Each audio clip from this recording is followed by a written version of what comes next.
就是因为二氧化碳助燃的关系，所以我们可以看到在橘色烟雾出现后不久就出现了蕈状云。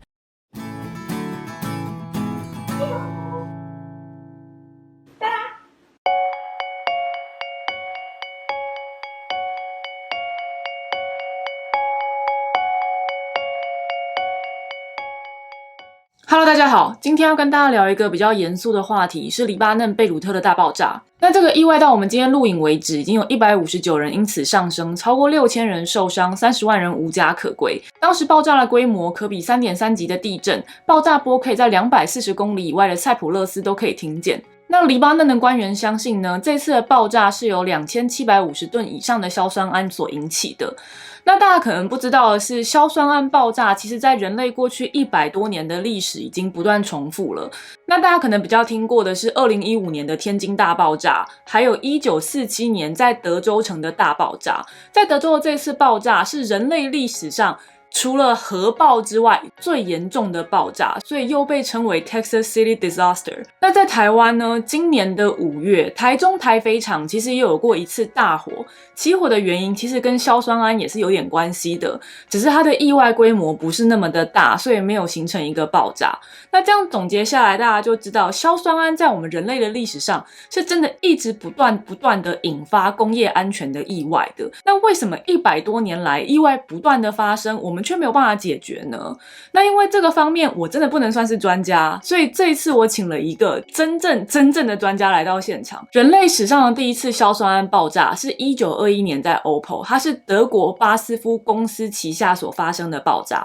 我们今天请到的这位 Dr. Safety 就是在巴斯夫旗下工作，所以可以说是处理硝酸铵意外的始祖。那 Dr. Safety Cindy 老师呢，他平常的工作就是在实验室里面进行小型的引爆，借此来确定工厂的制程是安全的，还有如果工厂真的不幸发生意外的话，他们的环境是不是能够控制这些爆炸，而不要使火灾意外扩散出去。所以对 Cindy 老师而言呢，这次的硝酸铵爆炸真的是熟悉到一个不能再熟悉了。好，那么让我们来欢迎 Dr. Safety Cindy 老师。Hello Jasper， 跟大家打招呼。好，那我们整理了一些观众的提问来问我们 Cindy 老师。首先第一个问题是，硝酸铵到底是什么？然后我们为什么要生产这个呢？其实硝酸铵就是由一种化合物，它是由大家常听到的 ammonia， 就是氨与硝酸反应生成的。其实当时在智利的沙漠里面可以天然开采，但是现在你看到基本上都合成的。对，它常被拿来做肥料，然后也是很多炸药的主要基底成分，因为它比较稳定，它自己很难燃烧。其实应用性很广啦，但是根据我们今天所谈的很多意外嘛，所以现在规定就越来越严格了。所以现在我们可以买到的都是人工合成的。对，可以这样讲。那再来第二个问题，刚刚你有提到说，其实硝酸铵本身是不可燃的，那到底为什么会爆炸？特别像这次黎巴嫩那个也放很久啊，怎么放着就爆炸了？对，好问题。因为硝酸铵本身它很难燃烧爆炸，然后你不管去敲打它、震动它，它其实很难自己产生任何的这种火焰啊爆炸。所以你常会听到一个东西叫钝性炸药，就是像这样的东西。另外一个比较常见的是 C4 嘛，对。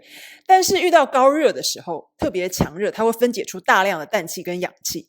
那这个氧气就是可以拿来做强氧化剂，它可以支持旁边任何在燃烧的东西剧烈燃烧与爆炸。也就是说，硝酸铵本身虽然不燃烧，但是它可以帮助别的东西燃烧的很剧烈，对吧？对，可以释放出非常多的氧气去支持其他东西的燃烧。所以它到底是怎么燃烧起来的？你可不可以跟我们讲解一下？第一次硝酸铵爆炸就是在德国嘛，对不对？就是巴斯夫你的公司旗下发生的事情。要不要跟我们讲一下历史第一手资料啊？对，其实当时是1921年的时候，9月，那个时候刚刚好第一次世界大战过后，所以有蛮多这种硝酸铵在当时原本是被拿来做成炸药相关的东西，结果战后他们就开始做来生产肥料啊，或一些其他的用途，可以拿来采矿嘛，对不对？对，可以拿来采矿，然后做其他比较正当用途的炸药。正当用。对，在德国这个小镇叫奥堡，就是现在巴斯夫的总部附近。它那时候储存了相当多种硝酸铵还有类似的其他硫酸铵的混合物，它遇到潮气，因为已经放蛮久，它会固化，它们就很难处理。所以会有潮气是因为硝酸铵放着它会有点出水，对不对？就像我们黑糖这样会固化。哎，对对对，就像那种感觉，对，就会变成一块一块的这样子，变成一块一块的，他们就用人工用锄头去敲。对。可是这样比较危险啊，对，你不想让人家去敲这些东西，然后最后被活埋在里面。所以他啊们，对怕会就倒下从上面掉下来这样。然后那时候他们就有个天才想出了一个非常有趣的方式，就是想说啊，我们既然人不要过去，好，我们要不要在旁边引爆一点点炸药？那是用炸药去炸炸药的意思吗？对，现在听起来觉得说这根本就在自杀嘛，对不对？可是当时是一个标准做法，对，所以你可以看到科技是与日俱进的。对啊，但是当时是很常这样去炸的嘛？当时是很常这样用炸药去炸。对，其实在这件事情发生的前2个月，就已经有一场小型的硝酸铵爆炸发生了，但是不知道为什么没有人惊觉到这件事情的不对。对啊，这件事情的2个月，你是说在100多年前 OPPO 的2个月之前？对，你是说他他们很常去炸这个炸药，然后在大爆炸的前2个月已经有小爆炸，但是却没有人觉得发生了什么事，这样人类的智慧真的是与时增长的。对，现在想想觉得真不可思议啊！1921年这一次就发生了，他们在地上炸出了有一个90公尺乘125公尺的大洞，然后现场马上立即的死亡人数大概有600人，然后旁边几乎所有建筑物全毁。那时候被点燃大概450吨的硝酸铵，那比这次的黎巴嫩爆炸还要严重很多欸。以现场就造成这个大洞与规模来讲，因为当时很多建筑啊或者什么，当然结构也没有现在的稳固，那也没有任何这种防火的这种状况，所以也就是 OPPO 这次大爆炸之后，人类才知道其实硝酸铵真的蛮危险的。对，会比较尊重这样的化合物。但是却过了100年，我们还是一直不断的有硝酸铵爆炸。对，发生过非常非常多次了，各式各样、各种规模的爆炸。那再来还有观众问到说，可以看到这次黎巴嫩的爆炸是一波接着一波的嘛？特别是最后一次、第2次爆炸的时候，有非常大量橘色的烟，那个是什么？橘色的烟其实是一种常见的空气污染物，它叫做二氧化氮。那个不是很毒吗？对对对，因为这个东西本身具有腐蚀性，它对于人的肺部会产生相当严重的影响。吸进去会融化肺的概念。可能是，但是就是说会相当的刺激，尤其你本身就有一些气喘啊、过敏、肺部疾病，就会特别敏感。对，这个其实非常不好。所以现在黎巴嫩那边要是有人有觉得呼吸困难什么，大概10之8九就是二氧化氮。对，这是其中一个，当然也有一些其他相关的化合物，反正那时候全部的东西都烧了，那你可以知道现场一定有相当多有毒的化学烟雾之类的。那这么大量的二氧化氮排到空气里面，对我们生活这么远的地方有没有影响？其实平常很多化工的过程都已经会产生这样的二氧化氮了，只是浓度一下子没有那么高。那因为这次爆炸，它一瞬间产生了相当大浓度的这个东西。其实大家汽车的排气管也有二氧化氮，对不对？对，就是说氮跟氧的化合物。其实这个东西还有一个问题是，虽然它本身最大的问题是毒性，但是它在这个燃烧爆炸的过程当中，它也是一种助燃物，所以也变相的支持了这个爆炸的规模。就是因为二氧化氮助燃的关系，所以我们可以看到在橘色烟雾出现后不久，就出现了蕈状云，爆炸的幅度突然之间变得很大很广，就是因为这个橘色的烟其实是可燃物，所以整个扩张了爆炸的规模。那到底为什么黎巴嫩会有这么多的硝酸铵堆在那里啊？其实这个硝酸已经放在那边，自从2013年的时候就已经在那里了，已经7年了耶。很神奇一件事情，没有人去处理它。当时是一条货船经过这里，停泊在这里，然后因为某些原因无法上岸，所以船东跟这些船员都被遣返了，那船东也没有钱了，所以没有人处理这个东西。黎巴嫩当局就把它移到港口。那这个港口本来不只是有储存这个，他们还有储存烟火工厂的东西啊，或者是其他的军火啊，一些弹药相关的产品。所以是把所有会爆炸的东西都放在一起吗？是谁这么天才？对，我们刚刚讲过100多年前有人想要拿炸药去炸这个东西，现在是把炸药放在它的旁边。他们政府官员可能是想说危险物品要集中处理啦，但是这不是一个很好的方法。那这一次到底为什么会烧起来？都放在那边7年了。首先这个东西像我们刚刚说，你可能受到潮气或者是一些其他的过程当中一些其他污染物，那爆炸跟燃烧的性质会随着污染的程度跟纯度产生相当大的变化。那这个部分我们实际上情况不是很了解，再加上他们旁边有其他的可燃物，或者说在这运输过程当中会有一些燃油污染等等的。然后这一次主要的起火点其实是有人在旁边做焊接的工作。所以你的意思是说，硝酸铵本身虽然不可燃，可是它毕竟已经放了7年了，它可能已经有很多可燃的杂质在里面了。是的。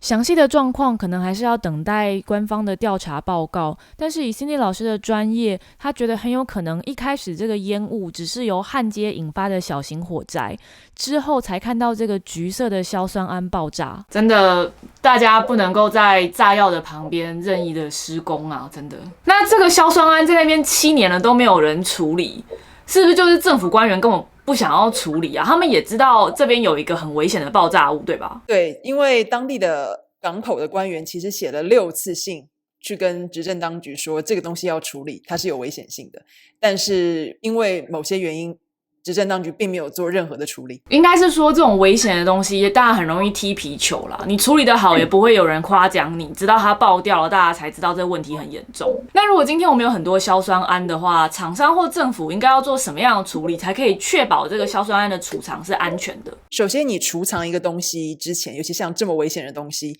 你要考虑它的最大危害的范围是什么，对周围影响会是什么。当然最好是旁边都不要有其他的东西嘛。所以就是假设它会爆炸，所以就它的方圆不知道几百里就把它都清干净，大家都就算炸了也没事，大概这个概念。这是理想中的做法，最好的方式。那如果这个不可行的话，你当然就是要把它储存在阴凉干燥没有太阳直射小于30度 C 的地方，然后你要考虑旁边是不是有其他不相容的化学品或可燃物，然后如果真的不幸的话，你要利用防火或隔热的材料可以保护它的储存区，让它不被周围的火灾波及。所以它旁边储藏烟火就是超级无敌不合格的概念。那我知道其实比方说像台湾政府对硝酸铵的储藏规定是非常严格的，但是说实在话，如果厂商没有照着这个指示做，我们也很难知道，对不对？没有什么方式可以知道执行面到底效果如何。对，只能靠政府官员跟化工同行一起努力。因为这种工业安全，说实话麻烦的就是吃力不讨好。你做了很多很多东西，要是没有爆出来，大家根本都不知道。可是如果你做得很好，当然就不会爆炸啊，那大家就不会知道其实你这么的努力。我觉得化工安全就跟健康一样，在有的时候大家不会珍惜，所以真的还是只能靠执行官员的良心，真的。那最后一个问题是，除了硝酸铵之外，有没有什么其他常见的公共危险物可能储藏在我们身边我们却不知道的？其实从各种因素看起来，硝酸铵是最常见也最危险的这个化学品。但是我只想觉得说，大家一定要对一般的化学品都要有所敬畏，没事不要囤积太多在不适宜的地方。所以大家如果家里面有肥料，或者是你为了抗疫储存很多消毒水、干洗手这类的东西，真的都要小心分开的存放在阴凉的地方。你说到消毒水跟干洗手，我家巷口就前几天发生了火灾，然后他们其实就是家里储存大量的干洗手，对，然后就把房子都给烧了，真的很危险，把整个房子都给烧了。对，他们必须要重新盖，那个房子才2年新。好，那我们到这边就谢谢 Cindy 老师，谢谢 Cindy 老师，谢谢 Jasper。好，到我们今天说结论的地方了。我觉得要跟大家普及一个概念，就是我们刚刚提到的，其实工业安全真的是一个吃力不讨好的工作，所以很难维持得好。所以我们有一个建议给大家，就是英文说的 If you see something, say something， 就是如果你看见了什么可疑的东西，你一定要赶快回报，大声的讲出来。相信高雄气爆这件事情大家还记忆犹新嘛，对不对？其实很多这种工业安全的事件呢，就是危险物已经在我们身边好久好久，但大家反而因此习以为常，觉得没什么关系，结果有一天就爆炸了。所以如果你看到周遭有囤积的化学物、有囤积的肥料这一类的东西，你一定要想办法通知有关单位，如果他们不理你，就是一直不断的通知他们。那因为工业安全真的很吃力不讨好，所以像 Cindy 老师这样的工作者，有的时候是很不受到大家的重视的。大家就会觉得我这个东西放在这7年了又没怎么样，你为什么一定要挑我毛病？